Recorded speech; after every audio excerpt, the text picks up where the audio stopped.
Alhamdulillah, sold lagi satu biji Bosch SR3. Baru lepas agreement dekat Kuala Lumpur. Baru ni kita pergi dekat Johor Tebrau. Okay, ini kali kat Kuala Lumpur. Sebenarnya Kuala Lumpur ni dah banyak kali dah Ali pergi untuk sign agreement. Just saja je lah nak beritahu. Okay, untuk korang semua, Ali nak beritahu secara jujurnya, Bosch SR3 ni dah habis stok. Tapi jangan sedih bang, sebab sekarang ni ramai gila tengah menunggu untuk batch yang kedua. Okay, sekarang ni kita dah open for booking.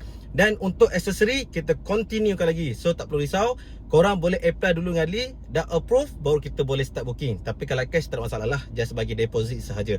Okay, so untuk korang semua yang mana pergi Ali berduyun-duyun bala bapak ramai yang orang mesej Ali, serius cakap, semua tanya pasal buat SR3 kan. Okay, Ali nak minta maaf kalau Ali reply lambat. InsyaAllah Ali akan balas semua mesej-mesej korang nanti. Okay, yang paling penting jangan PM Ali dekat inbox tu tau, PM terus WhatsApp Ali. Okay, lagi senang, lagi fast respon Ali boleh bagi, insyaAllah. Okay, kalau ada yang nak call tu, call je, tak ada masalah, insyaAllah. Ali boleh bagi service 24 hours.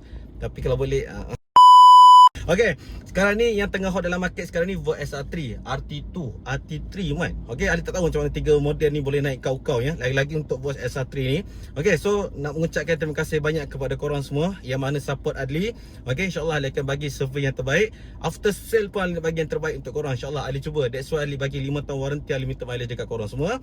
Yang mana nak beli dengan Ali tapi duduk kat luar Seremban, jangan risau macam Ali buat video itu. Okay, korang boleh servis je ataupun claim je dekat mana-mana enforce yang berdekatan. Okay, apa lagi tunggu guys. Ali tak nak cerita panjang. Kalau korang berminat dengan motor Vogue SR3 ni juga, kita masuk dalam booking. Okay, jangan risau, kita tunggu untuk batch yang kedua.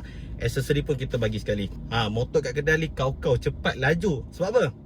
Aksesori kita bagi, siap penghantaran kita bagi, 5 tahun warranty unlimited mileage pun kita bagi. Alright, so itu sajalah. Ali pun dah letih sikit ni. Sekarang Ali on the way ke Seremban. Okay, nak balik dah.